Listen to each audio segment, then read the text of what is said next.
नमस्कार। तो आज के इस लेक्चर में आपका वापस से स्वागत है। और होप अभी तक मैंने जो चार जो लेक्चर लिए हैं इसके पहले पॉलिटी के, वो सब आपको अच्छे से समझ में आ रहे होंगे और आप प्रॉपर उसकी पढ़ाई भी कर रहे होंगे। अगर आप पढ़ाई कर रहे हैं तो आपको चीजें समझ में आ रही कि नहीं समझ में आ रही, इस चीज का भी कमेंट आप करते चलिए।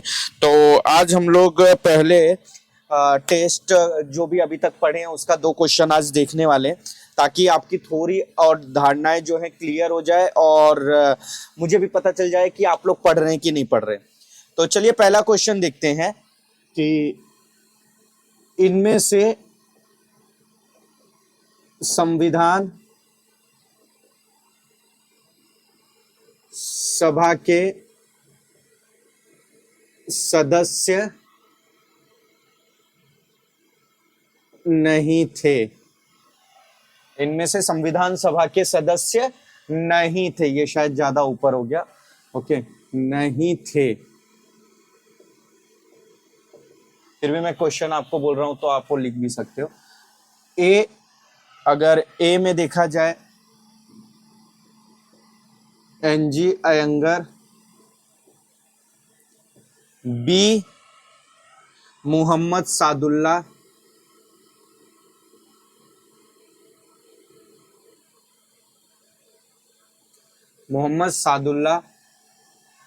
सी के एम मुंशी,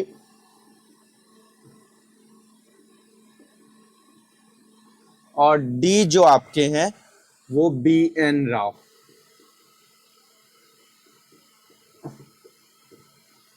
चलिए फटाफट कमेंट कीजिए, मैं देखूं चेक करूं कि कौन कौन पढ़ के ये लेक्चर अटेंड कर रहा है। अगर आप लोगों ने सही में अच्छे से पढ़े होंगे तो अभी इसका आप एकदम आराम से जवाब दे देंगे। तो मेरा क्वेश्चन है, इनमें से कौन संविधान सभा के सदस्य नहीं थे? ये आपसे पीटी में भी पूछा जा सकता है।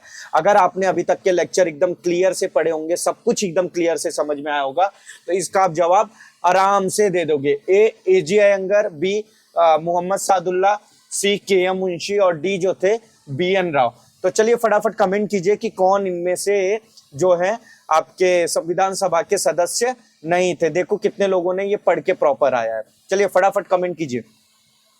तो जैसा कि हम लोगों ने इसके पहले ही देखा था कि संविधान सभा के सदस्य कौन कौन थे, प्रारूप समिति के सदस्य कौन कौन थे, और बहुत सारी समितियां थी, उसमें कौन अध्यक्ष थे, क्या थे। तो हमने इसके पहले ही देखा था कि मोहम्मद सादुल्ला, ठीक है, मैं चलिए इसका आंसर आपको बता देता हूँ। मोहम्मद सादुल्ला, के एम मुंशी, एनजी एंगर, ये सब क्या थे? प्रारूप समिति के सदस्य थे। अगर ये प्रारूप समिति के सदस्य थे तो इसका मतलब ये किसके भी सदस्य थे? संविधान सभा के भी, क्योंकि ये संविधान सभा के भी सदस्य थे। यानी आप देख सकते हो कि ना के एम मुंशी होंगे, क्योंकि के एम मुंशी का तो नाम आपको हमेशा के लिए याद रखना है, ये आगे भी बहुत सारे तथ्यों में आएंगे। और इन्होंने ही संविधान को जो है भारत की संविधान की आत्मा कहा है, संविधान को ही, ठीक है। मतलब तो ये भी प्रस्तावना को संविधान की आत्मा का है। तो ये चीजें भी आप जो है अभी हम लोग आगे पढ़ेंगे कि क्या कहा है क्या नहीं कहा है। तो के एम मुंशी तो हो नहीं सकते। एस जे एंगर वो भी सदस्य थे, ये भी नहीं हुए। मोहम्मद सादुल्ला वो भी सदस्य थे, प्रारूप समिति के भी सदस्य थे, वो भी नहीं होंगे। इनमें से बचे B N Rao. B N Rao के बारे में मैंने आपको कल पढ़ाते टाइम ही समझाया था कि आपको इनको याद रखना है, क्योंकि ये क्या थे? आईएएस अधिकारी, ठीक है। ये आईएएस अधिकारी थे और ये भारतीय संविधान के, मतलब अगर आप देखोगे तो भारतीय सरकार के ये क्या थे? संवैधानिक अधिकारी थे, संवैधानिक अधिकारी थे। तो ये संविधान सभा के अध्यक्ष नहीं थे। और इन्होंने ही जो आपका संविधान था उसका प्रारूप इन्होंने ही रेडी करके बाबा साहेब आम्बेडकर को दिया था। फिर उन्होंने उसमें कुछ चीजें जोड़ा, सुधार किया और बाकी सब चीजें सही की। तो आप इनको हमेशा याद रखना। ये बी एन राव जो थे वो संवैधानिक अधिकारी थे, एक आईएएस ऑफिसर थे, और साथ ही साथ संविधान सभा के जो थे सदस्य नहीं थे। अगर आप ये याद रखोगे तो पीटी में अगर आपको ये क्वेश्चन किसी भी तरह घुमा फिरा के पूछे तो आप इसका इजीली जवाब दे दोगे। परंतु किंतु लेकिन मगर बट अगर आपने वो चीजें नहीं पढ़ी है तो वो चीजें आप बता नहीं पाओगे। चलिए एक और हम लोग देख लेते हैं। थोड़ा मैं इजी इस बार पूछता हूं। अगर इजी भी अगर आप लोग नहीं बता पाओगे तो आप लोगों की तैयारी बहुत कम है। तो ये क्वेश्चन ले लेते हैं कि क्या पूछूं आपसे इजी, कल के टॉपिक क्या पढ़ाया था, ठीक है चले। ब्रिटिश ब्रिटिश सरकार द्वारा 1942 में, ब्रिटिश सरकार द्वारा 1942 में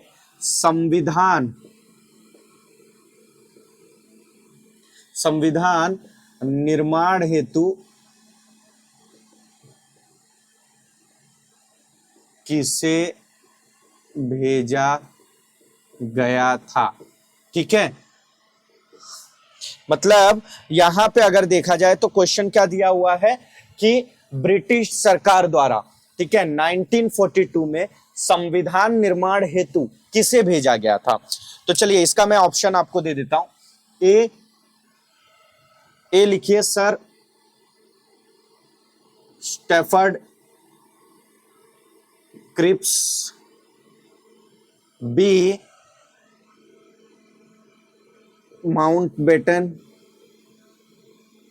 ठीक है, सी वॉरेन हेस्टिंग,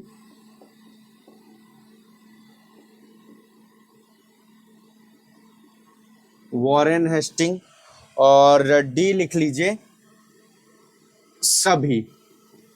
तो चलिए फटाफट बताइए कि ब्रिटिश सरकार द्वारा संविधान निर्माण हेतु किसे भेजा गया था, यानी भारत में 1942 में संविधान निर्माण का प्रस्ताव लेके किसे भेजा गया था। मैंने आपको समझाया था जब वर्ल्ड वॉर चालू था उस टाइम कोई आया था, उसने प्रस्ताव दिया, गांधी जी ने क्या बोला कि ये तो किसी भी दिवालिया बैंक का पोस्ट डेटेड चेक है, मतलब कि पता चल गया ये बैंक डूबने वाली है और उसका आप पोस्ट डेटेड चेक दे रहे हो। तो वो किस ब्रिटिश सरकार के जो भी मतलब संविधान को बनाने के लिए या जो भी प्रस्ताव था गांधी जी का, वो मानने के लिए वो उस टाइम रेडी हो गए थे। क्यों? क्योंकि वर्ल्ड वॉर चालू था। तो मैंने उसको काफी अच्छे से समझाया था आपको कि उनको भारत की सहायता चाहिए थी और बहुत सारे तथ्य थे जो कि मैंने आपको कल क्लियर किया था। तो चलिए फटाफट बताइए कि कौन आया था, कमेंट कीजिए फटाफट। तो होप आप सभी को ये आधे लोग तो जो कमेंट कर रहे होंगे तो उनके भी आंसर, तो फिलहाल ये लाइव लेक्चर नहीं है, फिर भी क्या है मैं इसको और इंटरेस्टिंग बनाना चाहता हूं ताकि आप लोग ऐसा फील करो कि लाइव चल रहा है, इसीलिए मैं इसको आपको रिकॉर्डेड दे रहा हूं, लेकिन जो मैं आपको एहसास करा रहा हूं वो लाइव वाली करा रहा हूं। तो इसीलिए मैं चाहता हूं कि जब मैं क्वेश्चन पूछता हूं तो आप उसका जवाब दो। तो चलो फटाफट जवाब दो कि ब्रिटिश सरकार द्वारा 1942 में संविधान निर्माण हेतु किसे भेजा गया था। A sir Stafford Cripps, B Mountbatten, C Warren Hasting और डी जो थे सभी। अगर आप इसका जवाब देते तो मैं भी देखूं कि आप कितना फटाफट इसका जवाब दे पाते हैं। तो चलिए जो लोगों के कमेंट आ चुके होंगे ठीक है, नहीं आए होंगे तो मैं जवाब आपको बता देता हूं कि देखिए आप यहां पे ये समझ सकते हो कि ये जो प्रस्ताव था, ठीक है, 1942 में, तो जो पहला प्रस्ताव आया था हमेशा आपको याद रखना है वो किसके, कौन सा आया था, क्रिप्स मिशन, क्रिप्स मिशन, ठीक है। आपको पहला तो एक चलो आपका डायरेक्टली एलिमिनेट हो गया कि माउंटबेटन ने तो भारत विभाजन का प्रस्ताव दिया था, तो ये तो होंगे नहीं, ठीक है। अब वॉरेन हेस्टिंग और आपको सर स्टैफर्ड को ध्यान रखना है। अगर आपने 1942 या 1944, ठीक है, कोई भी मिशन के बारे में अगर जरा भी आपने याद रखा होगा तो आप इसका आराम से जवाब दे दोगे कि पहला जो मिशन आया था उसमें कौन थे, सर स्टैफर्ड क्रिप्स, और वो उनके ही नाम से था क्रिप्स मिशन, ठीक है। तो आपको सीधा सीधा जवाब मिल जाएगा, इसका जवाब है ए सर स्टैफर्ड क्रिप्स। तो आपको याद रखना ये सारी चीजें आपको मैं इसके लिए क्लियर कर रहा हूं कि ताकि अगर आपसे प्री में पूछा जाता है तो आप इसका आराम से उत्तर लिख कर आओ। और जो लोग पढ़ते चल रहे हैं, जो लोगों को मैं समझाते चल रहा हूं, जो इसको प्रॉपर अच्छी तरह से बाय हार्ट करने की बजाय उसको समझ के लिख रहे हैं, तो मैं 100% बोलता हूं आपकी जो अवधारणाएं हैं वो क्लियर होती जाएंगी।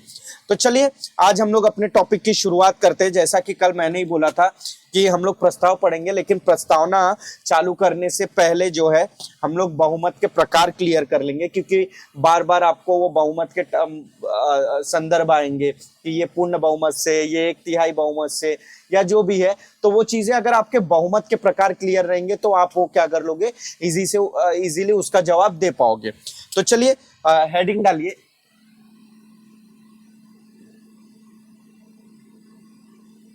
बहुमत के प्रकार, ठीक है।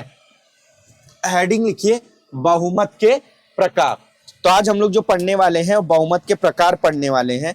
इसके कितने प्रकार होते हैं? 4। ठीक है, बहुमत के 4 प्रकार होते हैं। तो हम लोग पहला लिखिए, पहला होता है साधारण बहुमत।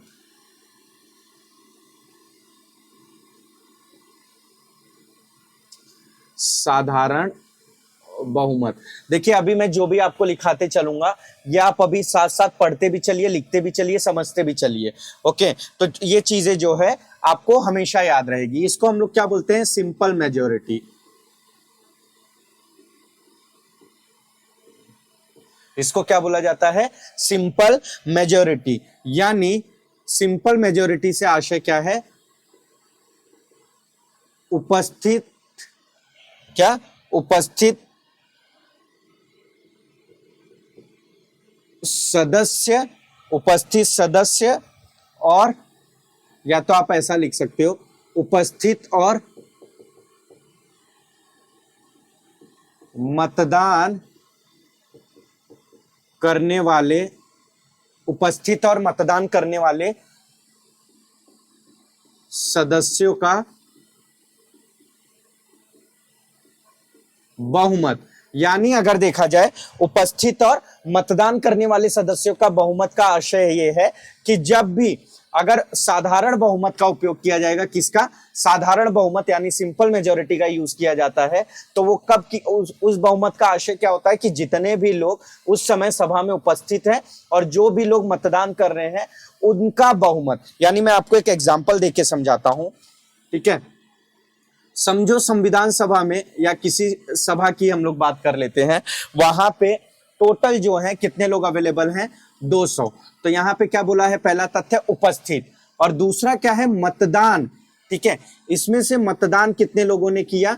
अगर सपोज समझो मतदान यहाँ पे 160 लोगों ने किया, ठीक है, कितने लोगों ने किया? 160। तो यहां जब बहुमत काउंट होगा तो बहुमत किस बेस पे काउंट होगा? ये 200 के बेस पे नहीं, यहां बहुमत काउंट होगा जितने लोगों ने मतदान किया है।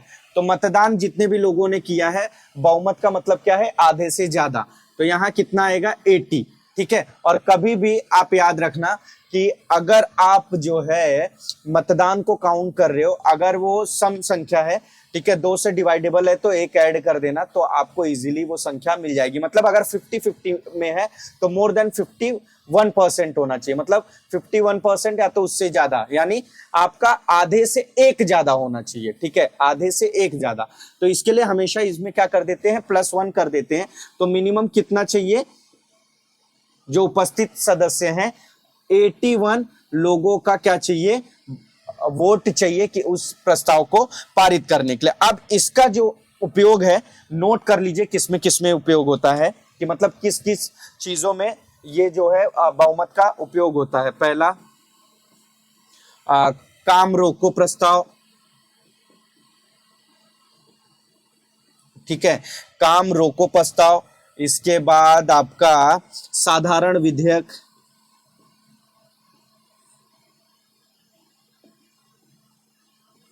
साधारण विधेयक, धन विधेयक, साधारण विधेयक, धन विधेयक। इसके बाद विल विधेयक, नहीं सॉरी, इसके बाद आप ये लिखिए अविश्वास प्रस्ताव। संसद का जो अविश्वास प्रस्ताव होता है, इसके बाद संसद का अविश्वास प्रस्ताव, निंदा, कटौती, ठीक है, निंदा प्रस्ताव, कटौती प्रस्ताव। तो ये सब प्रस्तावों में कौन से बहुमत का प्रकार यूज होता है? साधारण बहुमत। तो कभी भी अगर आपसे एग्जाम में पूछा जाता है तो साधारण बहुमत का आशय क्या है? तो साधारण बहुमत का आशय होता है कि जितने सदस्य उपस्थित हैं, ठीक है, और जो सदस्य मतदान कर रहे हैं, तो कितने सदस्य उपस्थित हैं? 200, और मतदान कितने कर रहे हैं? 60। तो इन 60 सदस्यों का बहुमत, बहुमत का मतलब होता है आधे से 1 ज्यादा। तो 160 सदस्य divided by 2 is equal to 80 + 1, यानी 81 सदस्यों का क्या चाहिए? वोट चाहिए उस चीज को पारित करने रोकने के लिए। तो कभी भी याद रखना साधारण बहुमत यही है। और अगर आप पूछा जाए कि इसमें अगर आप मतलब आंसर लिख रहे हैं तो उसमें एग्जाम्पल भी मेंशन कर देना, काम रोको प्रस्ताव, अविश्वास प्रस्ताव, निंदा प्रस्ताव, कटौती प्रस्ताव, साधारण विधेयक, धन विधेयक, इन सभी में क्या होता है आपका साधारण बहुमत यूज होता है, यानी सिंपल बहुमत। ठीक है, तो ये पहला प्रकार था। तो कमेंट कीजिए ये समझ में आया कि नहीं, समझ में आ रहा है कि नहीं जो मैंने अभी साधारण बहुमत बताया। वापस से बताता हूं, साधारण बहुमत यानी सिंपल मेजोरिटी का अर्थ क्या होता है, उपस्थित और मतदान करने वाले सदस्यों का बहुमत, यानी जो सदस्य वहां पे उपस्थित है उसमें से जो मतदान कर रहे हैं, तो मतदान करने वाले सदस्यों का क्या बहुमत। तो बहुमत का आशय क्या हो गया, बहुमत का आशय होता है कि आधे से एक ज्यादा। ठीक है, बहुमत मतलब जिसकी मेजॉरिटी होगी। ठीक है, इसके बाद चलिए नेक्स्ट देख लेते हैं।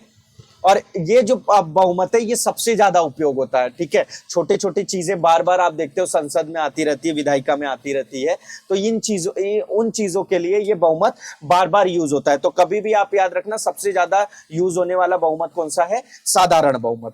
ठीक है, क्योंकि क्या होता है संसद में इतनी सारी चीजें आती रहती है, अगर उन लोग काम को टालेंगे तो बहुत लंबा होगा, तो इसलिए जो छोटी मोटी चीजें आती है तो वहां पे देख लिया जाता है कि उपस्थित कितने मेंबर है, और उपस्थित में से जो मेंबर वोट कर रहे हैं उसमें से जो मेजोरिटी आती है उसको उन लोग चुन लेते हैं। ठीक है, अब इसके बाद दूसरा लिखिए, दूसरा प्रकार है प्रभावी बहुमत।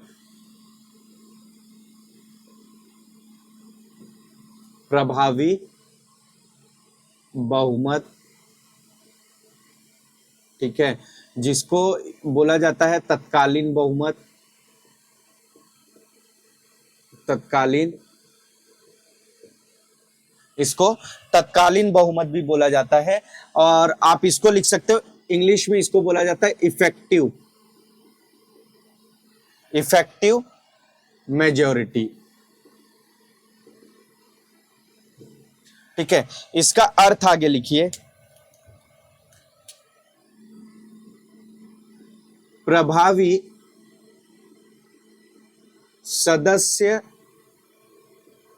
संख्या का बहुमत।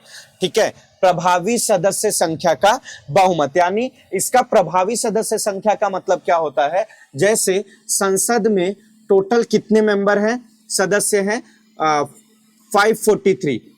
ठीक है, कितने सदस्य हैं 543। और समझो इसमें से जो है, अभी आपने देखा है कुछ सांसदों की मृत्यु हो जाती है कभी कुछ बीमारी के कारण, या कुछ समझो 2 सदस्यों की मृत्यु हो चुकी है, मतलब वो नहीं है।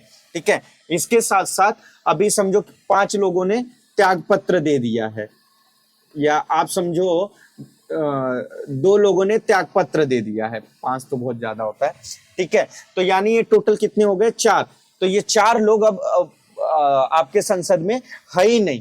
ठीक है, तो ये 543 माइनस 4 इज इक्वल टू कितना हो जाएगा, 539। तो कभी भी याद रखना कि ये जो संख्या है, ये जो आंकड़ा है, इसी को क्या बोला जाता है, प्रभावी सदस्य, यानी टोटल जितने सदस्य एक्टिव हैं, मतलब जो अभी वहां पे जिंदा है, कार्यरत है, भले वो आए चाहे ना आए।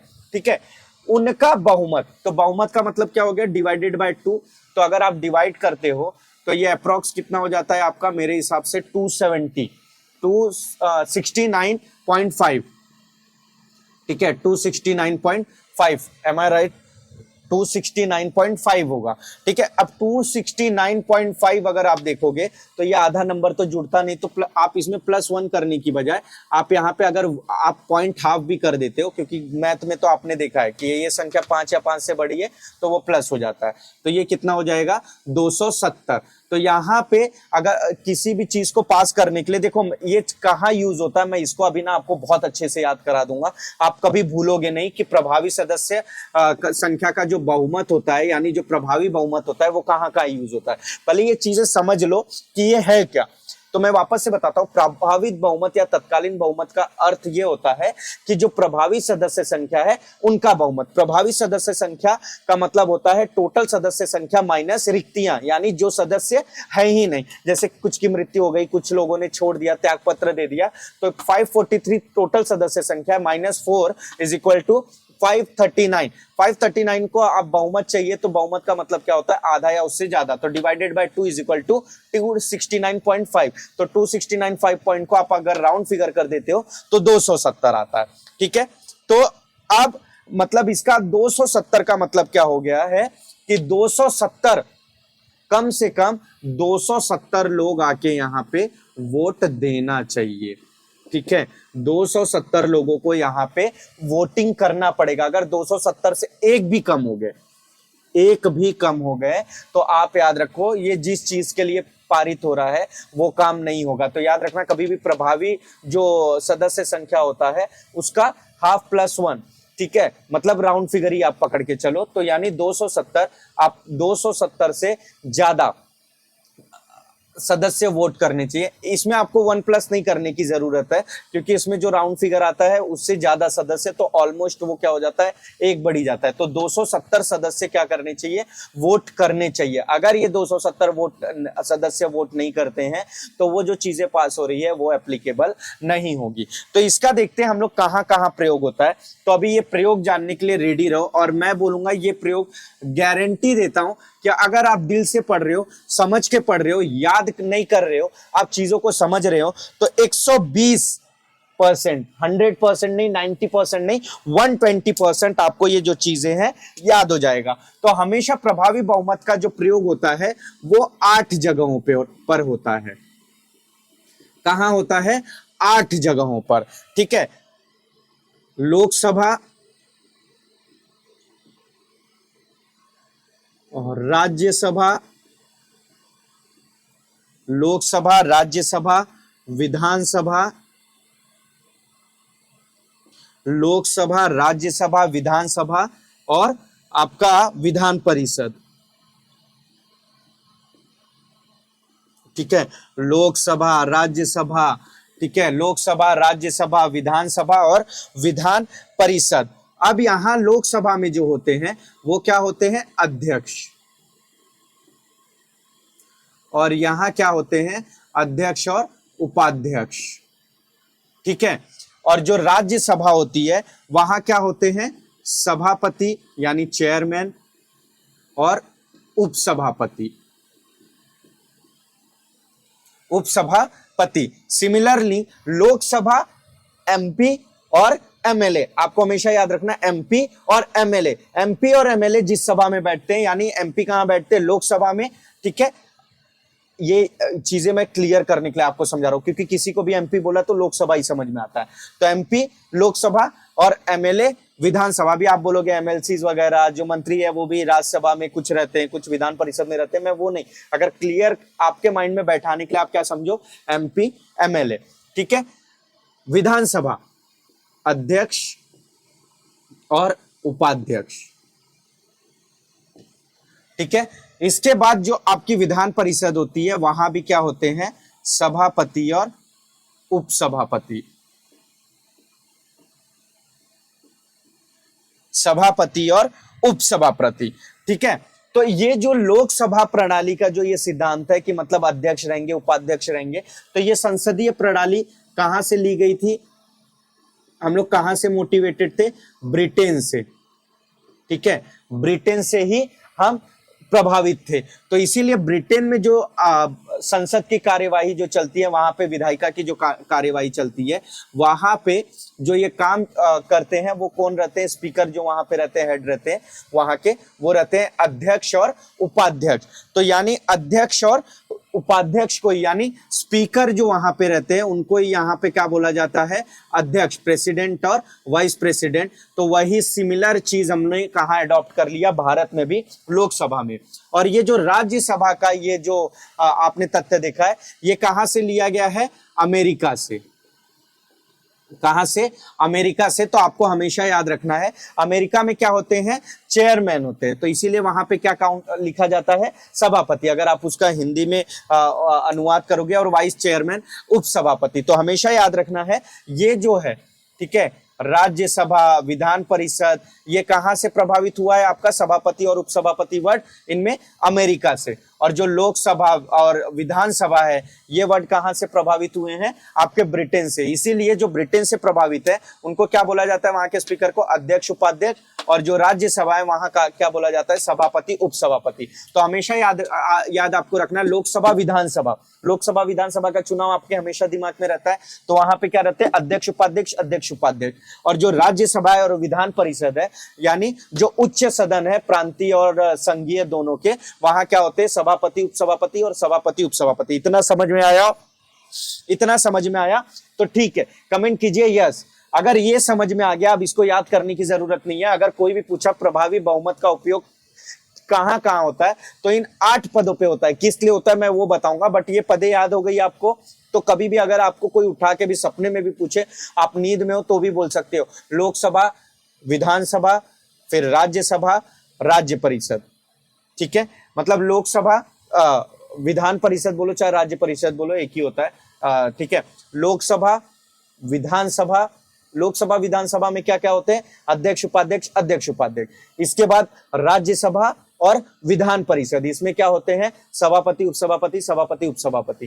ठीक है, इतना ध्यान में रहेगा। अब सेंट्रल लेवल अगर आप उसको करने जाओगे तो सेंट्रल लेवल आप क्या बोलोगे? लोकसभा, राज्यसभा। और प्रांतीय लेवल पे जब आप बोलोगे तो क्या बोलोगे? विधानसभा और विधान परिषद। इतना आपको याद रहेगा? याद रहेगा तो प्लीज कमेंट करो यस, यस, यस। ठीक है, अगर आपको याद रहेगा, मतलब ये आप समझ गए हो कि कौन से 8 पदों पे काम होता है, तो प्लीज कमेंट करो। और जो ये अध्यक्ष का जो सिद्धांत है, ये हम लोग कहां से प्रभावित है? ब्रिटेन से। और अमेरिका का जो वर्ड कहां से लिया गया है?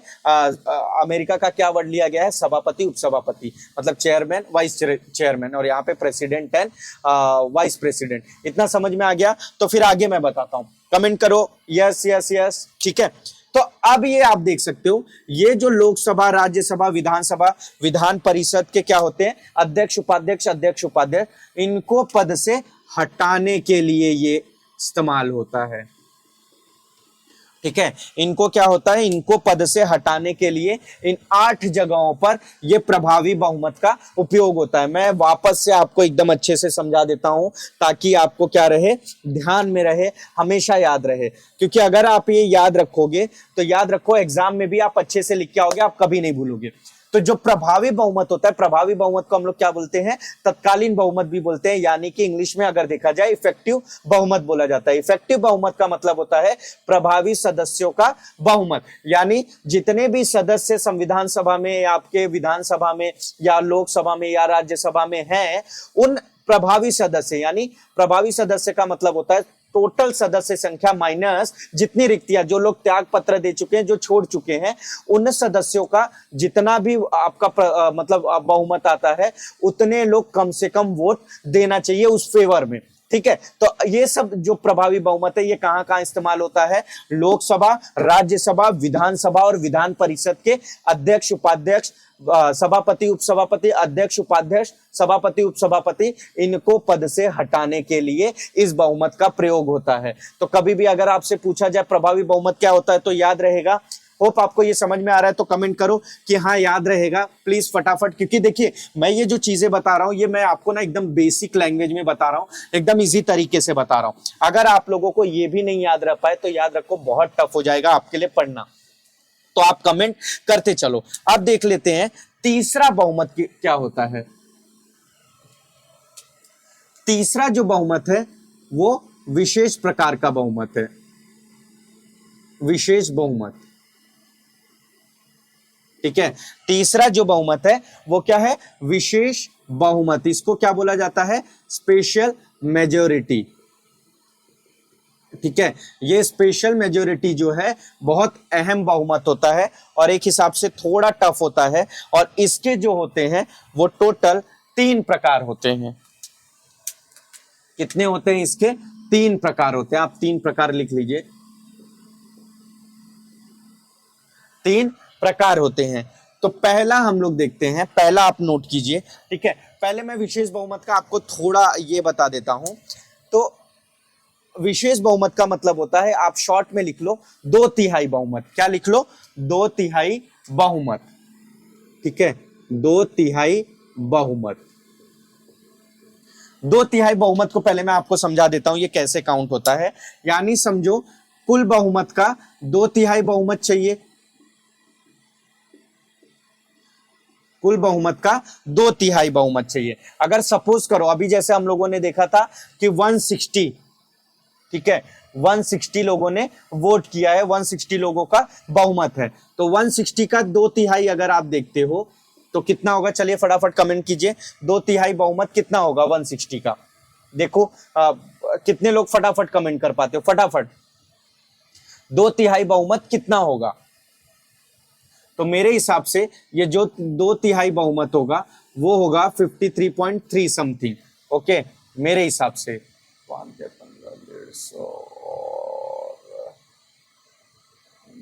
150, हाँ, तो 53.3 इसका दो तिहाई चाहिए, मतलब ये एक तिहाई हो गया, तो आप इसको दो कर दोगे तो ये कितना हो जाता है, ऑलमोस्ट आपका 106, 107, ठीक है। मेरा मैथ्स उतना अच्छा नहीं है तो एक बार आप एक कैलकुलेट करके देख लेना अपनी तरफ से। तो दो तिहाई कितना आएगा, आप एक तिहाई देख सकते हो कितना होता है 53, और दो तिहाई तब कितना हो गया 107। यानी आप एक बार चेक कर लेना, क्रॉस चेक कर लेना, ठीक है। मैं ऐसे लिख दूं, नहीं तो आप लोग बोलोगे कि कौन से हिसाब से लिख रहा हूं। यानी ये 106.6, तो ये 5 से बड़ा है तो इसलिए टोटल कितना हो जाएगा 107। तो ये क्या हो गया, ये हो गया विशेष बहुमत, ठीक है, ये क्या हो गया विशेष बहुमत। ये समझ में आया कैलकुलेशन जो तीसरा है कि विशेष बहुमत क्या होता है, इसको कैसे कैलकुलेट किया जाता है, फटाफट बताइए, कमेंट कीजिए। विशेष बहुमत आपको समझ में आ रहा है, विशेष बहुमत आपको समझ में आ रहा है तो कमेंट कीजिए। विशेष बहुमत का अर्थ होता है दो तिहाई बहुमत। तो इसका जो पहला प्रकार है, पहला प्रकार आप लिखिए, ठीक है, नोट करते चलिए, मैं बोल भी देता हूं। पहला प्रकार होता है उपस्थित और मतदान करने वाले सदस्यों का दो तिहाई बहुमत। क्या, उपस्थित और मतदान करने वाले सदस्यों का दो तिहाई बहुमत, ठीक है। यानी जितने लोग उपस्थित हैं उसमें से मतदान, पहला मैंने आपको बताया था ना साधारण बहुमत, वो कैसा था याद कीजिए आप थोड़ा, उसमें भी क्या था, उपस्थित और मतदान करने वाले लोगों का बहुमत, सदस्यों का बहुमत था, सिर्फ उसमें बहुमत था, बट परंतु यहां पे कितना बहुमत चाहिए, दो तिहाई। अब ये दो तिहाई का आशय क्या होता है कि आप सिंपल सा देखिए, हम उसी तथ्य को लेते हैं, वहां पे ऑलमोस्ट कितने प्रेजेंट थे, 200 लोग उपस्थित थे, ठीक है, 200 लोग उपस्थित थे।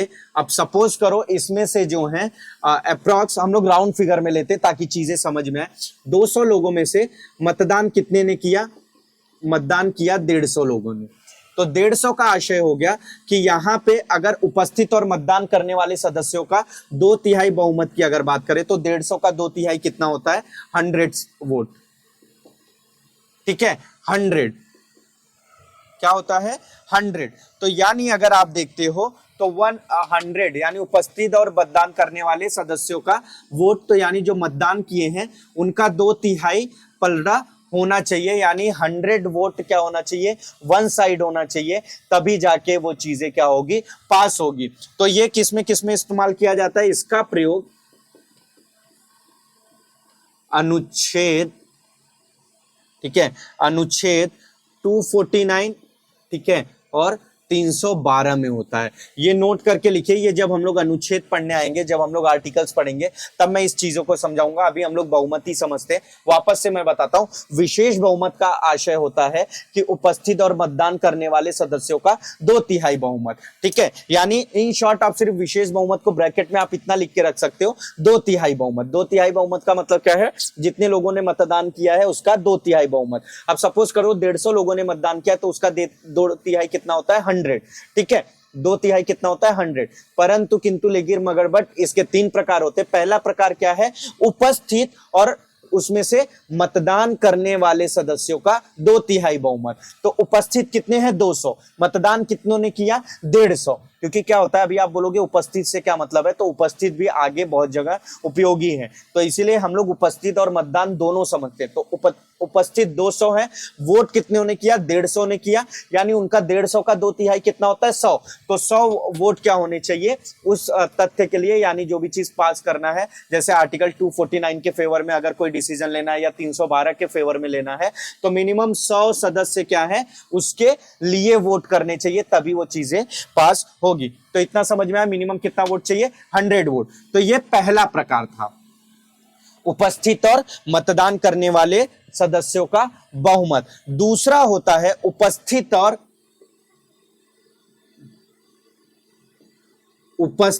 और मतदान। देखिए ये लिखते चलिए, समझते चलिए, ताकि आप इस चीज को भूलो नहीं। उपस्थित और मतदान करने वाले सदस्यों का 2/3 बहुमत, परंतु, किंतु, लेकिन, मगर, बट। ठीक है, लेकिन, मगर, बट आप यहां पे लिखो, जो कि या लेकिन, जो कि। ठीक है, लेकिन, वापस से बोलता हूं, दूसरा प्रकार है उपस्थित और मतदान करने वाले सदस्यों का 2/3 बहुमत तथा जो कि, लेकिन, कुल सदस्य संख्या के, यानी कुल सदस्य संख्या के बहुमत से कम ना हो, बहुमत से कम ना हो। मैं इसको समझाऊंगा तो आप बहुत अच्छी तरीके से समझ जाओगे। यही सबसे कंफ्यूज करता है, ये चीजें लोगों को ना जल्दी समझ में नहीं आता है। ठीक है, आप लोगों में से किसी को समझ में आता रहेगा, बट मैं कुछ लोगों की बात कर रहा हूं। अब हम लोग एग्जाम्पल सही समझते हैं, रेड से मैं समझाता हूं आपको। लोकसभा में कितने सदस्य हैं, लोकसभा में है टोटल 543। ठीक है, लेकिन हम लोग राउंड फिगर में लेंगे ताकि कैलकुलेशन अच्छा बैठे, और मैंने पहले ही बताया मेरा मैथ्स उतना अच्छा नहीं है, तो एक हम लोग राउंड फिगर ले रहे हैं, नहीं तो इसलिए मैंने 543 पहले ही बता दिया। नहीं तो कोई भी आंकड़ा लेता आप बोलते सर आप तो गलत बता रहे हो। ठीक है, यहाँ पे तो 543 है, तो इसलिए मैंने 543 लिख के तब मिटाया। तो सपोज करो लोकसभा में कितने सीटें हैं, 300। ठीक है, जैसे संविधान सभा के साइड 299 थी, तो पहले एक बड़ी होंगी, तो समझो कितनी थी, 300। तो हम लोग पहले क्या निकालेंगे, कुल सदस्य संख्या का बहुमत। तो कुल सदस्य संख्या का बहुमत का मतलब को क्या हो गया, divided by 2 is equal to 150। इतना समझ में आ रहा है आपको, इतना समझ में आ रहा है क्या कि कुल बहुमत कितना होएगा, 150 प्लस, मैंने आपको बताया था कि प्रभावी बहुमत निकालने के लिए, तो यहां पे हम लोग बहुमत की बात कर रहे हैं, तो 150 प्लस 1 इज इक्वल टू 150 सदस्य। ठीक है, तो अब क्या होगा, यहां पे ये 150 सदस्य का आपका क्या है, क्राइटेरिया है कि वो इस बहुमत से कम ना हो। क्या नहीं होना चाहिए, कम ना हो। तो अब सपोज करो कोई प्रस्ताव विधायिका में आपके आया, संसद में आया, ठीक है, लोकसभा में आया, उसको पारित करने के लिए लोगों ने वोट किया। क्या किया, लोगों ने वोट किया। अब समझो उपस्थित कितने थे, उपस्थित थे आपके संविधान सभा में समझो 200 लोग आपके लोकसभा में, और यहां पे मतदान कितना किया लोगों ने, मतदान किया 150। ठीक है, उपस्थित कितने थे, 200 लोग, मतदान कितना किया, 150। तो 150 का मतलब क्या है कि जो आपका वोट है, ठीक है, अब इसमें जो वोट आया वो मतलब अगर डिवाइड कर दो, बहुमत कितना होना चाहिए, 2/3 के हिसाब से, वो हम लोग बाद में देखते हैं। अब सपोज करो किसी एक के अगेंस्ट में 100 वोट आए और एक के ना के लिए 50 वोट आए, मतलब जो चीजें पास हो रही है उसके लिए 100 लोगों ने फेवर किया, 50 लोगों ने फेवर नहीं किया। तो यहां पे आप देखोगे जो मतदान हुआ है, ठीक है, यहां पे हमने क्या पहला देखा था कि कुल उपस्थित और मतदान करने वाले सदस्यों का 2/3 वोट। तो 2/3 वोट कितना हो गया, ये 150 मतदान किए, तो 2/3 वोट होता है आपका 100। समझ में आया ये कैसे 100 आया, 100 आया। तो यानी 2/3 वोट जो है वो तो मिल गया है। आप देख रहे हो 100 वोट, 2/3 वोट मिल गया है, यानी पहला क्राइटेरिया क्या है, पास हो गया है। लेकिन सेकंड क्राइटेरिया क्या था, कुल सदस्य संख्या के बहुमत से कम ना हो। तो कुल सदस्य संख्या कितना था, 300, और उसका बहुमत कितना होता है, 151। तो यानी ये जो है कुल सदस्य संख्या के बहुमत से कम है। देखिए ये कितना ट्रिकी है, ये कुल सदस्य संख्या से के बहुमत से कम है, तो उस दिन वो बिल पास नहीं होगा। समझ में आया? मैं वापस समझाता हूं, एकदम दिमाग को चिल करो, शांत करो, ठीक है, ताकि ये चीजें आपको एकदम समझ में आए। ठीक है, विशेष बहुमत का जो हम लोग दूसरा प्रकार पढ़ रहे हैं, वो दूसरा प्रकार क्या है? उपस्थित और मतदान करने वाले सदस्यों का 2/3 बहुमत, परंतु किंतु लेकिन मगर बट, जो कि कुल सदस्य संख्या के बहुमत से कम ना हो। यानी सबसे पहले आपको क्या देखना है? कुल सदस्य संख्या कितनी है। अगर मैं बात करता हूं आपके लोकसभा की, तो वहां पे हमने कितना पकड़ा? 300। ठीक है, अगर हम लोग कितना पकड़ लेते हैं? 543 भी, तो 543 अगर आप काउंट करते हो तो टोटल कितना हो जाता है? 272 आपका ये आंकड़ा आ जाएगा। ठीक है, ये आंकड़ा आ जाएगा, जो ये 151 आया, ये 272 आ जाएगा। परंतु किंतु हम लोगों को ये आंकड़ा राउंड फिगर में रहेगा तो इजीली समझ में आएगा, इसके लिए राउंड फिगर लिया है। अब सपोज करो लोकसभा में 300 सदस्य हैं, तो पूर्ण बहुमत का मतलब कितना हो गया? 150, यानी आधा प्लस 1, 151 जो है वो क्या चाहिए? फेवर में चाहिए ही चाहिए वोट। ठीक है, मिनिमम कितना क्राइटेरिया है? 150। अब जब वोटिंग हुआ तो उपस्थित कितने लोग हुए? 200 लोग हुए। अब 200 लोगों में मतदान कितना किया? सिर्फ 150 लोगों ने किया। उस 150 में से जो है 100 लोगों ने क्या किया?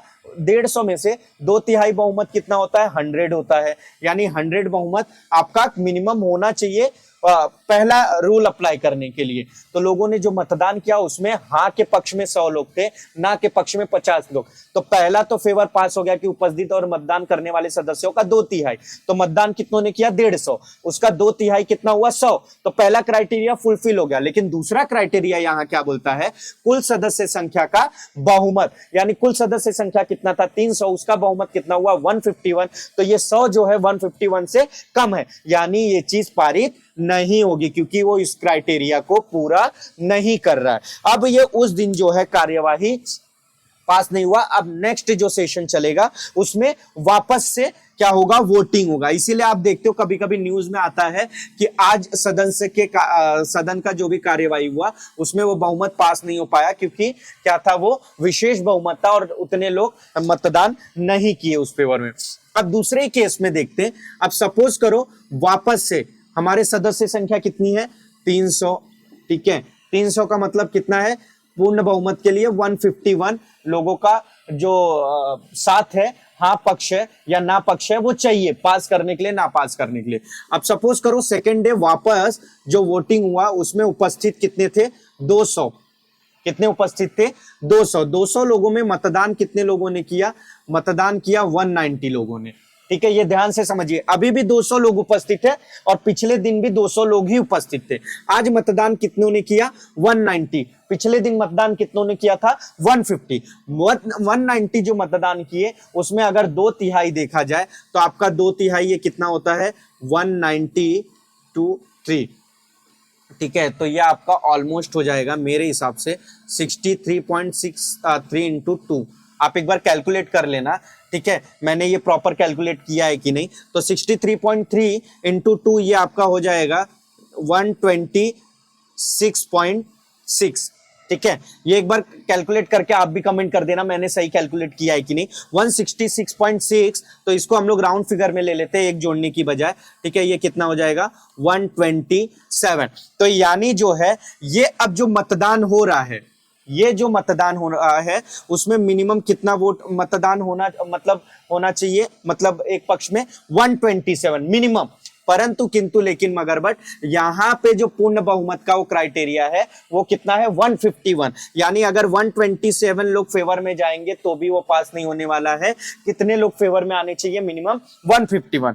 अब समझिए जो मतदान हुआ, मतदान में जो है 20 लोगों ने ना बोला, 20 लोगों ने ना के पक्ष में सपोर्ट किया और 170 लोगों ने हाँ बोला, मतलब हाँ के लिए समर्थन में अपना वोट दिया। अब देखिए ये जो 170 है ये आपका 2/3 वोट का जो यहाँ पे बहुमत है उसको पास कर रहा है, यानी आपका पहला क्राइटेरिया क्या हो गया? पास हो गया। अब दूसरा क्राइटेरिया क्या था कि जो पूर्ण बहुमत जितने भी सदस्य हैं उन सदस्यों का क्या होना चाहिए? कुल सदस्य, या इसलिए यहाँ पे एक वर्ड मेंशन किया गया है कुल सदस्य। कुल मतलब जितने भी सदस्य आपकी सभा में, संविधान सभा, विधानसभा या जो भी बोलो उसमें है, उसका कितना पूर्ण बहुमत। तो 300 का पूर्ण बहुमत कितना था 151, तो ये जो 170 है वो 151 से भी ज्यादा है, यानी यहाँ पे जो ये बिल है, ये प्रस्ताव है, ये पारित हो जाएगा क्योंकि ये दोनों क्राइटेरिया फुलफिलमेंट कर रहा है। ये समझ में आया? समझ में आया तो कमेंट करो यस, नहीं समझ में आया तो मैं वापस समझाता हूं। देखो वापस दिमाग को शांत करो, एकदम चिल करो, मैं वापस समझाता हूं। जो बहुमत के प्रकार होते हैं उसमें कितने प्रकार मैंने बताया? 4 प्रकार बताया। उस 4 प्रकार में हम लोग कितना प्रकार पढ़ रहे हैं? तीसरा प्रकार पढ़ रहे हैं, ठीक है। तीसरे प्रकार में हमने पहले क्या देखा कि जो आपका नॉर्मल यानी 2/3 बहुमत था वो देखा, ठीक है। फिर जो हम दूसरा देख रहे हैं प्रकार, उसमें दूसरा क्या है कि जो मतदान उपस्थित और मतदान करने वाले सदस्यों का 2/3 बहुमत चाहिए, यानी जितने भी लोग मतदान कर रहे हैं उनका 2/3 प्लस दूसरी क्राइटेरिया है कि जितने कुल सदस्य हैं, चाहे वो उपस्थित हुए हो चाहे ना हुए हो, लेकिन वो संसद विधानसभा वहां पे क्या है, वो सदस्य उतनी सीटें हैं, तो उन सीटों का पूर्ण बहुमत होना चाहिए, यानी उन सीटों के आधे से एक ज्यादा ही होना चाहिए। तो यानी आधे से एक ज्यादा का मतलब हो गया 300 सीटों का आधा 150 + 1 यानी 151 समर्थन होना कंपलसरी है। तो जब मतदान हुआ, भले 200 लोग ही उपस्थित थे, 200 लोगों में 190 लोगों ने वोट दिया, 190 लोगों ने ना के पक्ष में दिया, 170 लोगों ने हाँ के पक्ष में दिया, तो जो ये 170 है वो पूर्ण बहुमत से भी ज्यादा है और आपके 2/3 बहुमत से भी ज्यादा है, यानी उसने दोनों क्राइटेरिया पूर्ण किया। तो जो भी विधेयक है, जो भी आप वहां पे प्रस्ताव लेकर आए हैं, वो क्या हो जाएगा? पारित हो जाएगा। इतना समझ में आया? इतना समझ में आया तो यस कीजिए। अब इसका हम लोग देखते हैं प्रयोग कहां कहां होता है, ठीक है। प्रयोग भी लिख लीजिए, क्योंकि आप जब इसका क्वेश्चन लिखेंगे, आंसर लिखेंगे, तो वहां पे याद रहना चाहिए। तो यहां पे जो सुप्रीम कोर्ट है और हाई कोर्ट, ठीक है, इनके जजों की पद मुक्ति के लिए, देख रहे हो आप किसी भी सुप्रीम कोर्ट या हाई कोर्ट के जज को वहां से हटाने के लिए ये कितना टफ प्रोसीजर है कि यानी ये दोनों क्राइटेरिया फुलफिलमेंट होना चाहिए। और दूसरा आपका मुख्य निर्वाचन आयोग, ठीक है, मुख्य निर्वाचन आयुक्त की पद मुक्ति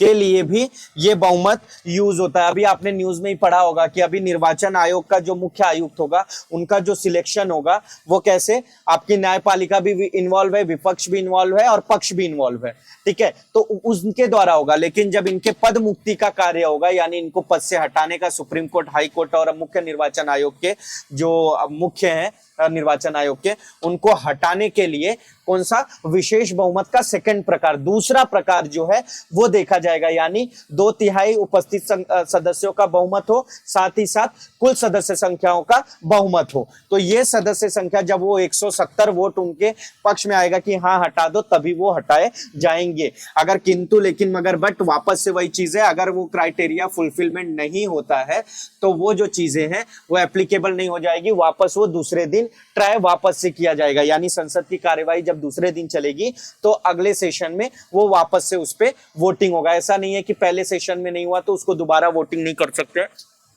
कभी कभी क्या होता है 290 सदस्य ही आए 300 में से, ठीक है, और एक वोट से वो रह गया, तो दूसरे दिन हो सकता है कि 295 आए और उस दिन हो जाए। तो इसीलिए वो सदस्य वोटिंग चलते रहता है जब तक वो पूरे सदस्य नहीं उपस्थित है, ठीक है, और इतना भी ज्यादा नहीं लंबा कोई भी चीज खींचता है, 1-2 बार में वो क्लियर हो जाता है, ठीक है। अब तीसरा प्रकार देख लेते हैं।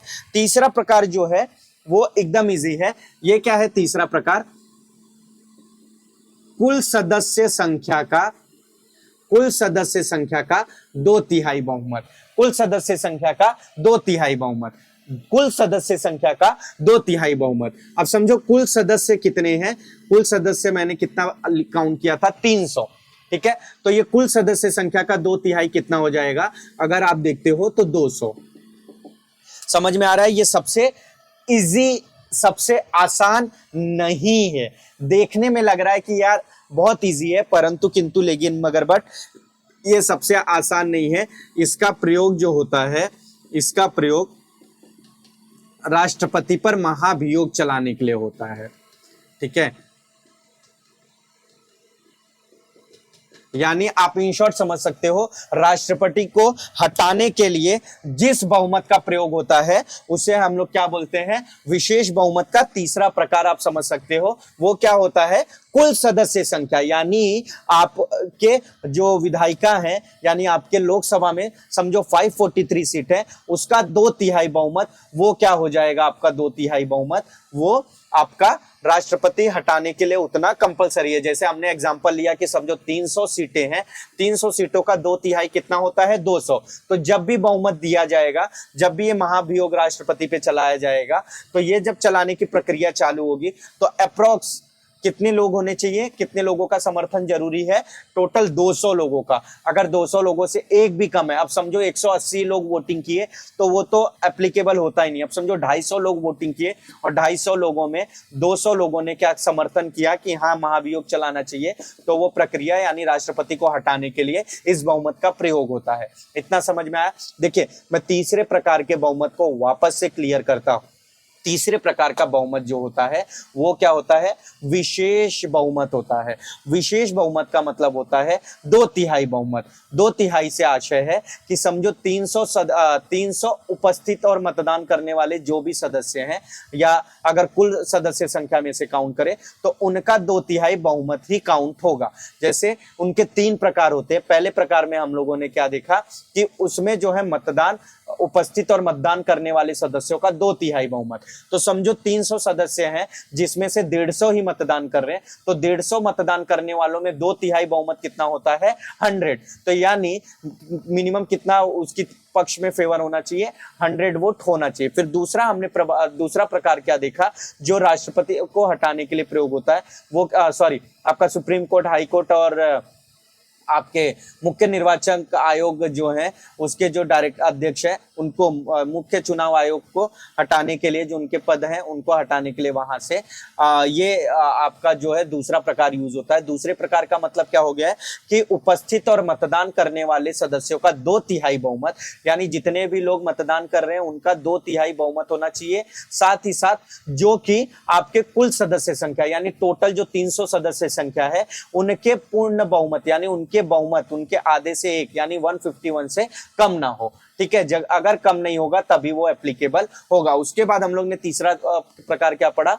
जो भी कुल सदस्य संख्या है, कुल सदस्य संख्या का 2/3 बहुमत। पहला इसमें क्या था कि सिर्फ उपस्थित और मतदान करने वाले, देखो ये दोनों चीजें कंफ्यूज मत रखना, उपस्थित और मतदान करने वाले। तीसरे में हमने क्या पढ़ा, कुल सदस्य संख्या। ये दोनों को मिक्स करके आपने दूसरे में पढ़ा कि कुल उपस्थित और मतदान यानी जो उपस्थित और मतदान है उनका 2/3 और कुल सदस्य संख्या के पूर्ण से, यहाँ पे 2/3 है वहां पूर्ण था। इतना समझ में आ गया? अगर क्लियर है तो यस बोलो। तो हम लोग क्या करते हैं, आगे बढ़ते हैं और चौथा प्रकार देखते हैं। तो इतना समझ में आया तो यस बोलो, कमेंट करो फटाफट, क्योंकि ये हमारा तीसरा प्रकार भी क्लियर हो गया है। आज मैं आपको बहुमत के ही प्रकार बहुत अच्छे से समझा रहा हूं, इसीलिए कभी भी अगर एग्जाम में पूछा जाता है तो आप इनको क्या कर सकते हो, 2-2 लाइन में अपने भी हिसाब से लिख सकते हो। और देखिए मैं ये आपको एकदम इजी लैंग्वेज में समझा रहा हूं। अगर आपको समझ में आ रहा है तो कमेंट करो यस, नहीं समझ में आ रहा है तो नो कमेंट करो, ताकि मुझे भी एहसास हो कि मैं जो इतना इजी तरीके से बता रहा हूं वो मुझे समझ में आ रहा है, आप लोगों को नहीं समझ में आ रहा है। और ये चीजें आप लोगों को समझ में जरूरी है क्योंकि ये तो मुझे ऑलरेडी समझ में है। ठीक है, तो जो चौथा प्रकार है, चौथा प्रकार लिखो, इसको बोला जाता है पूर्ण बहुमत।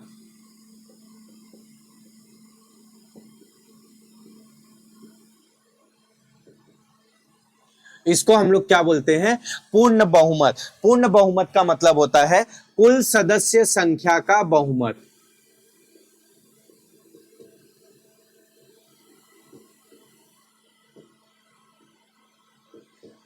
कुल सदस्य संख्या का बहुमत।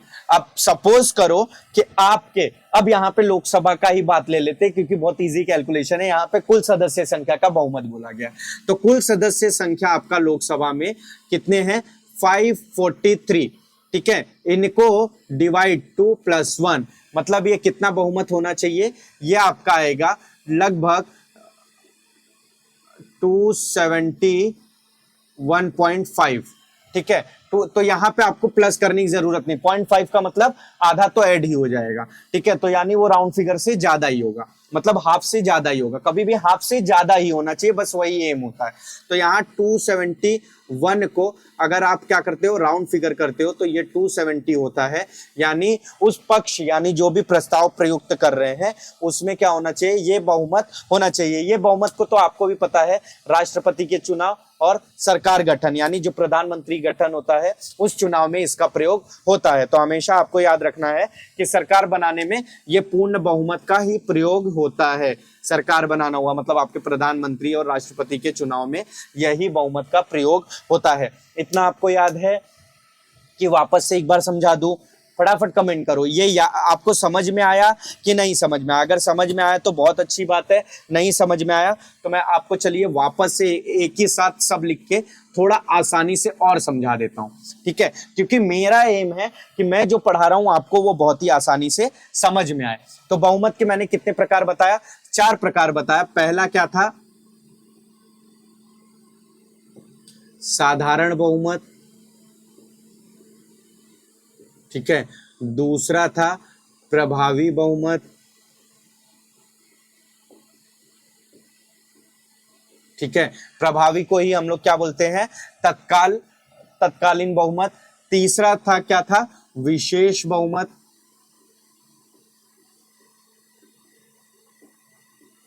ठीक है। विशेष बहुमत, विशेष बहुमत के भी मैंने 3 प्रकार बताया था। उपस्थित और मतदान करने वाले, उपस्थित और मतदान, ठीक है। दूसरा क्या प्रकार बताया था? उपस्थित और मतदान करने वाले जो कि किससे कम ना हो, आपके जो भी सदस्य संख्या है उनके पूर्ण बहुमत से। यानी आप यहाँ पे जो चौथा प्रकार है वो फुलफिलमेंट होना चाहिए, यानी पूर्ण बहुमत से कम ना हो, ठीक है। यहाँ पे देखिए 2 चीजें मिक्स हो गई है, पूर्ण बहुमत भी और आपका ये, इसीलिए सबसे ये टफ होता है। तीसरा मैंने क्या बताया? तीसरा है कुल सदस्य संख्या का, ठीक है। ये समझ में आ गया। चौथा जो कि सबसे इजी था वो मैंने क्या बताया? पूर्ण बहुमत। ये आपने इस तरह लिख लिया ताकि आपको समझ में आए। अब इसको हम लोग थोड़ा सा वापस से समझ लेते हैं ताकि आपको ये ध्यान में रहे, ठीक है। साधारण बहुमत का मतलब क्या है कि जितने भी लोग उपस्थित हैं, ठीक है, और मतदान कर रहे हैं, मतदान करने वाले सदस्यों का हाफ बहुमत। आप उसको क्या बोल सकते हो? हाफ समझने के लिए रखो, यानी मतदान करने वाले सदस्यों का बहुमत। अब यहाँ पे मैंने क्या बताया था? यानी आप समझो 1/2 से ज्यादा, यानी आप +1 पकड़ के चलो। यानी समझो 200 लोगों ने वोट किया, 200 लोगों को डिवाइड कर दिया आपने, 100 आया, +1 = 100 वोट क्या होगा? साधारण बहुमत के लिए आपको देना पड़ेगा। दूसरा क्या हमने पढ़ा? ये किसमें हमने पढ़ा था? 240 हाँ नहीं, ये हमने पढ़ा था निंदा प्रस्ताव, काम रोको प्रस्ताव, साधारण विधेयक, ठीक है, धन विधेयक। ये सब में आपका क्या काम होता है? साधारण बहुमत का इस्तेमाल होता है, ठीक है। इसके बाद आपका दूसरा क्या था? दूसरा था प्रभावी बहुमत। तो प्रभावी बहुमत में क्या था कि कुल प्रभावी सदस्य = कुल सदस्य माइनस रिक्तियां, ठीक है। अब कुल सदस्य माइनस रिक्तियां का मतलब है कि अगर सपोज करो कि आपके 200 सदस्य में से 20 सदस्य क्या है? नहीं है, मतलब कुछ ने त्याग पत्र दे दिया, कुछ की डेथ हो गई, तो आपके टोटल कितने सदस्य बचे? 180, ठीक है। तो 180 का बहुमत कितना हो जाएगा आपका? 180 / 2 = कितना होता है? 90 + 1। तो वहां पे कितना चाहिए आपको? 91 लोगों का क्या चाहिए? समर्थन चाहिए। ये समझ में आ गया कि नहीं समझ में आया? इसका मैंने बताया था 8 जगह इस्तेमाल होता है। कहां कहां होता है? 8 जगह इस्तेमाल होता है। मैंने बताया था आपको लोकसभा, ठीक है, राज्यसभा, विधानसभा, विधान परिषद, अध्यक्ष, उपाध्यक्ष, अध्यक्ष, उपाध्यक्ष, इसके बाद सभापति, उपसभापति, अध्यक्ष, उपाध्यक्ष, सभापति, उपसभापति, ठीक है। इनको पद से हटाने के लिए इसका इस्तेमाल होता है। विशेष बहुमत का मतलब क्या हो गया? 2/3 बहुमत। देखिए यहां तक अभी हम लोगों ने यहां तक क्या आया, 1/2 वाला कॉन्सेप्ट था, ठीक है, 1/2 मतलब आधे बहुमत से एक ज्यादा। बस टर्म्स एंड कंडीशन क्या था, यहां पे तो आपको आधे से एक ज्यादा लाना है जो भी मतदान कर रहे हैं, और यहां पे क्या था, कुल सदस्य संख्या जो है उसका आपको क्या देना था, एक आधा, आधे से ज्यादा यानी बहुमत देना था। यहां पे अब ये चीजें चेंज हो गई, यहां पे चाहिए 2/3 बहुमत। तो पहले में हमने क्या देखा, उपस्थित और मतदान करने वाले सदस्यों का। अब उपस्थित हम लोगों ने कितना पकड़ा था, यही पकड़ लो 200, यानी 200 उपस्थित है, ठीक है, जिसमें से मतदान कितनों ने किया है, 180।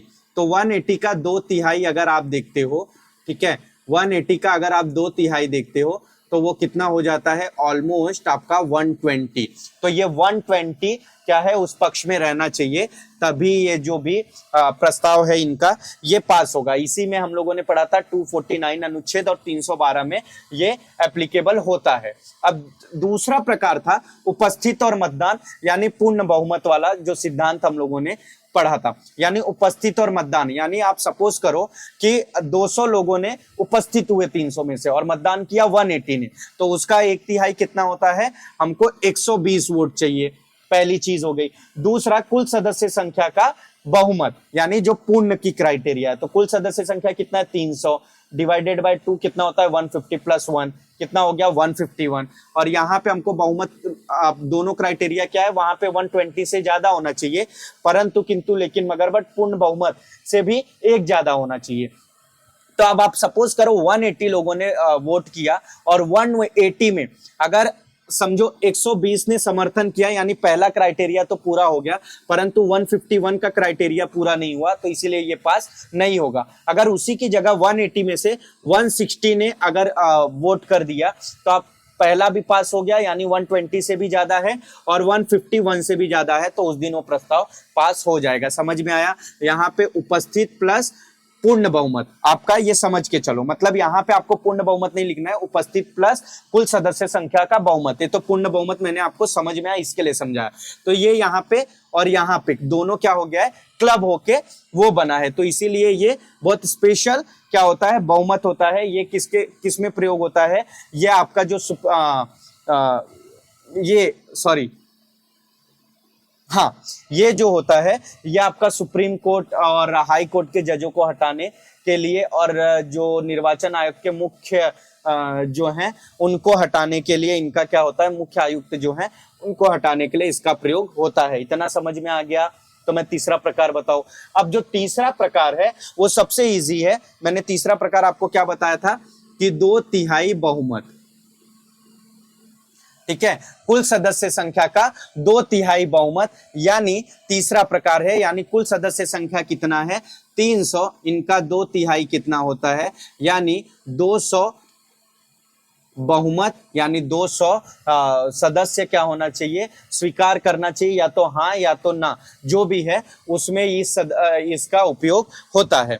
ये इसका प्रयोग किसमें होता है, राष्ट्रपति को महाभियोग चलाने के लिए, राष्ट्रपति को पद से हटाने के लिए इस बहुमत का प्रयोग होता है। जब राष्ट्रपति को पद से हटाना रहेगा तो कुल सदस्य संख्या, क्योंकि राष्ट्रपति क्या है, हमारे देश का प्रथम नागरिक है, वो हमारा भले ही नाम मात्र का राष्ट्राध्यक्ष है लेकिन बहुत अहम रखते हैं, तो इसीलिए उनको हटाने के लिए कुल सदस्य संख्या का 2/3 बहुमत होना अनिवार्य है। इसके बाद लास्ट मैंने बताया पूर्ण बहुमत। पूर्ण बहुमत का मतलब वही 1/2, या लेकिन ये 1/2 यहाँ पे क्या था, कंफ्यूज मत होना, यहाँ पे उपस्थित और मतदान था, परंतु यहाँ पे क्या है, कुल सदस्य संख्या का, ठीक है, कुल सदस्य संख्या का, यानी 300 का आधा जो हम लोगों ने ये काउंट किया है, ठीक है, तो वो कितना हो जाता है, 150 + 1 = 151। अगर अभी के हम लोग संसद का देखें, लोकसभा का देखें, तो लोकसभा का आप समझ सकते हो, लोकसभा, ठीक है, कितनी है, 543 डिवाइडेड बाय 2, ये ऑलमोस्ट आपका होता है 271.5, जिसको राउंड फिगर कर देते हो तो 272। तो इतने बहुमत आपको चाहिए। तो ये किसके लिए प्रयोग होता है, सरकार गठन, सरकार बनाने और राष्ट्रपति की नियुक्ति के लिए, मतलब राष्ट्रपति चुनाव के लिए भी इसका उपयोग होता है। तो यहाँ तक आपको बहुमत के प्रकार समझ में आए। देखिए बहुमत को मैंने बहुत ही इजी लैंग्वेज में समझाया है, ठीक है। अगर चाहिए तो आप इसका पूर्ण बहुमत का भी इंग्लिश लिख लीजिए, एब्सोल्यूट मेजोरिटी, ठीक है, पूर्ण बहुमत का भी मीनिंग लिख लीजिए ताकि आपको याद रहे। और शायद मैंने ये सबका लिखाया है, बहुमत, स्पेशल मेजोरिटी, इफेक्टिव मेजोरिटी और सिंपल मेजोरिटी और एब्सोल्यूट मेजोरिटी, ये 4 प्रकार के मेजोरिटी है। अगर देखा जाए तो मैंने ये जो चीजें आपको समझाया ये आपके दिमाग में अच्छे से रहना चाहिए। कभी भी बहुमत के प्रकार पूछ लेता है, सबसे पहले आप इतना इजी तरीके से आप एक बार लिख लो या डायग्राम बना लो और उसमें क्या है आप फटाफट लिख लो। तो अगर 4 ही बहुमत पूछा गया तो आपका साधारण बहुमत, चारों बहुमत पूछा गया तो साधारण बहुमत, प्रभावी बहुमत, विशेष बहुमत, पूर्ण बहुमत। साधारण बहुमत का मतलब आपको मैंने एकदम इजीली बता दिया कि साधारण बहुमत का मतलब हो गया कि जो भी मतदान और उपस्थित है सदस्य उनका बहुमत। इसके बाद मैंने क्या बताया आपको, प्रभावी बहुमत। प्रभावी बहुमत का मतलब हो जाता है जो कुल सदस्य संख्या है माइनस रिक्तियां और उनका बहुमत। ठीक है, इसमें 1/2 वाला ही फॉर्मूला आपका चलता है। इसके बाद जो थर्ड हो गया विशेष बहुमत। विशेष बहुमत का मतलब क्या हो गया, 2/3 बहुमत। 2/3 बहुमत का 3 प्रकार हो गए। आपका क्या हो गया, उपस्थित और मतदान करने वाले सदस्य संख्याओं का जो है 2/3 बहुमत, यानी उपस्थित और मतदान कौन है, आप देखोगे पहला और तीसरे का पहला दोनों एकदम सेम है। ठीक है, बस वहां पे हाफ है, यहाँ पे 2/3। तो 2/3 कितना हो गए, 180 का 2/3। समझो मतदान कितनों ने किया, 180, तो 2/3 मतलब 120 लोग वहां पे क्या करने चाहिए, मतदान डालने चाहिए। दूसरा आपका क्या था, उपस्थित और मतदान करने वाले सदस्यों का 2/3 बहुमत। इसके साथ ही साथ जो कि कुल सदस्य संख्या के बहुमत से कम ना हो। तो कुल सदस्य संख्या कितने, 300, उनका कुल बहुमत कितना आएगा, हाफ कर दिए 1/2, यानी कि 150 + 1 151 होगा। और अगर उपस्थित और मतदान कितने लोगों ने किया, 200 लोगों ने किया और 151 से ज्यादा लोग फेवर में है, तभी वो पास होगा। क्योंकि जो 2/3 है वो तो 120 का पलड़ा भारी हो जाएगा। लेकिन एक चीज और याद रखना है, अगर सपोज करो कि अगर 300 लोगों ने वोट किया पूरे के पूरे, तो 300 लोगों का 2/3 कितना होता है, 200 होता है। ठीक है, और 200 का मतलब क्या है, पूर्ण बहुमत कितना होता है, 151। तो यहाँ पे वोट जो चाहिए उनको वो 200 के ऊपर चाहिए। इसीलिए कभी भी याद रखना, आपको ऐसा सिर्फ नहीं लिख देना है कि आपने सेकंड तथ्य अगर एप्लीकेबल हो गया, यानी पूर्ण बहुमत अगर पास हो गया तो पहला क्राइटेरिया पास हो जाता है। ऐसा नहीं होता है, कुछ लोगों के दिमाग में अगर आएगा तो वो सोच आप निकाल दो। इसके बाद तीसरा बहुमत क्या है, तीसरे प्रकार में तीसरा बहुमत जो है कुल सदस्य संख्याओं का 2/3 बहुमत। तो जो 2/3 बहुमत होता है वो कितना हो जाता है, अगर सपोज करो 300 है तो 200 जो सदस्य हैं उस फेवर में वोट करने चाहिए, जो कि आपको मैंने पहले ही बता दिया, राष्ट्रपति को हटाने के लिए, महाभियोग के लिए उपयोग होता है। इसके बाद चौथा प्रकार मैंने पूर्ण बहुमत बताया, जो सरकार के गठन के लिए यूज होता है। टोटल जो सीटें हैं उनको डिवाइड कर दिया, उनके हाफ से एक ज्यादा, यानी एक तो हमेशा ज्यादा ही होना चाहिए, तभी, नहीं तो 50-50 होगा तो समझ में नहीं आएगा किसकी सरकार बने। तो अगर 543 का आप एग्जांपल लेते हो, 543 डिवाइडेड बाय 2 होता है 271.5, तो आप +1 करने की जरूरत नहीं, अगर आप राउंड फिगर भी करते हो तो वो भी +1 ही हो गया, तो यानी 272। तो मिनिमम 272 जिसके पास भी सदस्य संख्या होगी वो क्या कर सकता है, सरकार बना सकता है। यहाँ पे रिक्तियां वगैरह माइनस नहीं होती, क्योंकि ये तो निर्वाचन ही है, निर्वाचन पद्धति है, तो यहाँ पे सब क्या होंगे, सदस्य चुन के आएंगे। तो इसीलिए आपको क्या करना है, कुल सदस्य संख्या। इतना समझ में आ गया, इतना समझ में आ गया तो यस बोलो। यस बोलने के साथ साथ कमेंट करो हाँ समझ में आ गया, क्योंकि देखिए मैंने इसको आपको बहुत अच्छे से रिवीजन भी अभी करा दिया, समझाया भी मैंने इसको 3 बार आपको समझाया। और कोई भी आपको इतना टाइम इसमें नहीं लेके मगजमारी करेगा कि मैं आपको सिर्फ यही एक टॉपिक ही समझाते बैठूं और वीडियो को लंबा बनाऊं। मैं चाहता हूं बहुमत के प्रकार आपके दिमाग में इस तरह बैठ जाए कि कभी भी कोई भी कहीं भी अगर पूछे, सपोज करो कि जो निर्वाचन आयोग का आयुक्त है वही नहीं अवेलेबल है, तो आप भी चुनाव कराने जा सको। तो इसीलिए मैंने आपको उस हिसाब से समझा दिया है। तो ये चीज आपको एकदम अच्छे से समझ में आई रहनी चाहिए। अब आप बोलोगे कि ठीक है, ये चीजें तो समझ में आ गया, लेकिन एक चीज और याद रखो कि एक और वर्ड है कि अभी कितने सदस्य अगर उपस्थित रहेंगे तभी संसद का काम चलता है, यानी न्यूनतम सदस्य की भी एक क्राइटेरिया होती है। तो भारत में जो न्यूनतम सदस्य हैं वो कितना है, 10%। ठीक है, इसको हम लोग क्या बोलते हैं, कोरम। अगर एग्जाम में पूछा गया तो कोरम क्या होता है, तो आप लिख सकते हो वो न्यूनतम संख्या जिसके उपस्थित होने पे मतलब सभा का कार्य चलता है, या अगर इससे कम उपस्थित रहे तो सभा का कार्य या सदन का कार्य बाहर नहीं चलेगा। अगर 543 है, ठीक है। 543 का 10% कितना हुआ? 54.3, यानी मिनिमम अगर 55 लोग उपस्थित है तभी उस दिन संसद का काम चलेगा। अगर लोकसभा में 55 लोग मिनिमम नहीं उपस्थित है तो उस दिन के लिए संसद का कार्यक्रम नहीं चलेगा। ये हमेशा याद रखना, कोरम वर्ड। तो जब आप बहुमत के प्रकार लिखोगे तो एक लाइन में आप कोरम लिख देना, वह न्यूनतम संख्या जिनके पूरा न होने पर संसद या सभा का कार्यभार उस दिन के लिए स्थगित हो जाता है। ठीक है, इतना समझ में आया? ये वह न्यूनतम संख्या है, इसको हम लोग क्या बोलते हैं? कोरम। क्या बोला जाता है? कोरम, यानी गणपूर्ति, इतने लोग उस सभा में अवेलेबल होना चाहिए। इतना समझ में आ गया? अगर इतना समझ में आ गया तो बोलो यस। समझ में आया कोरम क्या होता है? यानी मिनिमम वो संख्या, अब जैसे हम लोग 300 को पकड़ रहे थे तो 300 का 10% कितना हुआ? 30 सदस्य अगर उपस्थित रहेंगे तभी उस दिन का कार्यभार चलेगा, तभी उस दिन वोटिंग होगा। अगर नहीं अवेलेबल है तो वोटिंग वगैरह कुछ भी नहीं होगा। अब एक चीज और समझ लो, ये बहुमत में, ठीक है, दो चीजों का कंफ्यूजन हमेशा दूर रखना, विधेयक और अधिनियम। और अधिनियम, जब आप आंसर राइटिंग करना तो ये दोनों वर्ड का इस्तेमाल आप सोच समझ के करना, क्योंकि इस पे भी मार्क्स कटते हैं। जब कोई भी बिल, जब कोई भी प्रस्ताव आपके संसद में, आपके विधायिका में प्रस्तुत होता है तो उसे विधेयक बोला जाता है। विधेयक यानी वो आपका बिल जो आया है उसे अभी प्रस्ताव किया गया है, पारित करना बाकी है। और जब पारित होके बहुमत द्वारा जब सिद्ध हो जाता है कि ये चीज सही है, जब वो पारित हो जाता है तो उसे क्या बना दिया जाता है? कानून, यानी किस अधिनियम के तहत कानून बना दिया जाता है तो उसे अधिनियम बोलते हैं। यानी पारित होने के पहले वो क्या रहता है? विधेयक। पारित होने के बाद वो आपका क्या बन जाता है? अधिनियम या कानून। तो आपको हमेशा ये दोनों चीजों में क्या रखना है? कंफ्यूजन दूर रखना है। ठीक है, तो ये चीजें आप जब भी आंसर राइटिंग करोगे इन चीजों की समझ करके रखोगे। तो हम लोग जो हैं ये यहां तक बहुमत के प्रकार देख लिए, राज्य व्यवस्था देख लिए, संविधान देख लिए। ठीक है, अब आगे हम लोग जो है अपना संविधान स्टार्ट करेंगे मुख्य रूप से। तो संविधान स्टार्ट करने से पहले हमें प्रस्तावना समझना पड़ेगा। क्या समझना पड़ेगा? प्रस्तावना। ठीक है, हमें प्रस्तावना समझना पड़ेगा, यानी प्रेम्बल।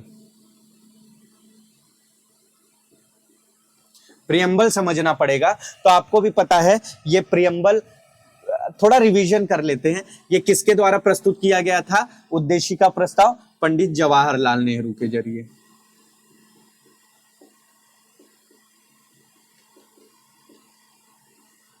अगर पूछा जाए कब प्रस्तुत किया गया था तो चलो बताइए, फटाफट कमेंट कीजिए कि ये प्रियम्बल जो है कब प्रस्तुत किया गया था। मैं देखूं कितने लोगों को ये याद है, फटाफट। देखिए मैंने आपको इसका एकदम इजी चीज बताया था कि 9 दिसंबर को हमारा संविधान गठन हुआ था, क्योंकि अगर आप ये चीजें भूल जाओगे तो आपके लिए ये बहुत प्रॉब्लम देगा। 11 दिसंबर को डॉक्टर राजेंद्र प्रसाद को क्या बनाया गया? संविधान सभा का अध्यक्ष। इसके बाद 2 दिन प्लस टू कर दिए तो आपको ये इजीली याद रहेगा। 2 दिन बाद पंडित जवाहरलाल नेहरू जी ने ये क्या किया? उद्देशिका प्रस्ताव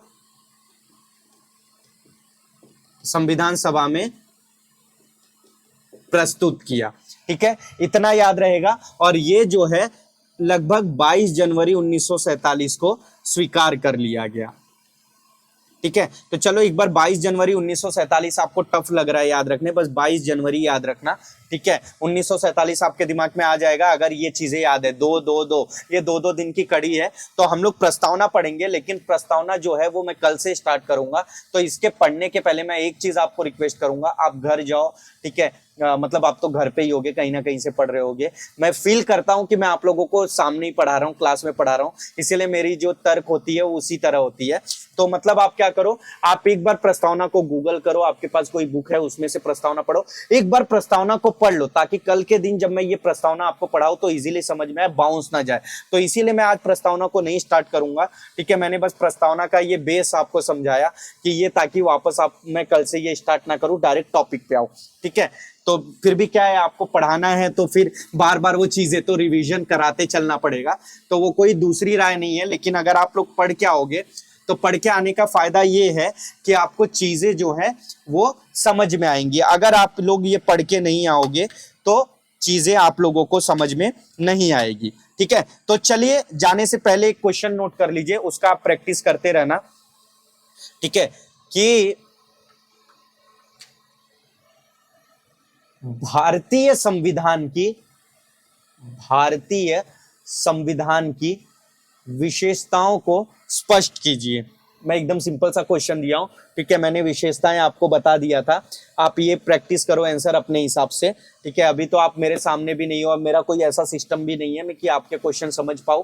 ठीक है, अगर आप कमेंट में भी थोड़ा सा लिख दोगे जितने कंटेंट होते हैं उसके पॉइंट्स ही, तो भी मुझे समझ में आ जाएगा। तो भारतीय संविधान की विशेषताओं को स्पष्ट कीजिए। तो पहले याद रखना, आप लिख देना संविधान क्या है। कभी भी याद रखना, किसी चीज के बारे में लिखते समय उस संविधान के बारे में लिखो कि संविधान क्या है। संविधान उन प्रावधानों का संग्रह है जिससे देश का कानून चलाया जाता है, और ये देश की क्या है, सर्वोच्च विधि है, मूल विधि है। उसके बाद से आंसर चालू करना। कभी भी याद रखना, भूमिका 3 लाइन 4-5 लाइन से ज्यादा मत लिखना। भूमिका पूरा पैराग्राफ नहीं बनाना होता है। अगर आप पैराग्राफ बना के लिखोगे तो एग्जाम में लिखने का टाइम नहीं मिलेगा। तो इस क्वेश्चन को प्रैक्टिस करो और थोड़े उसके पॉइंट को आप कमेंट में भी लिख देना, ताकि मुझे समझ में आपको वो चीजें समझ में आ गई है।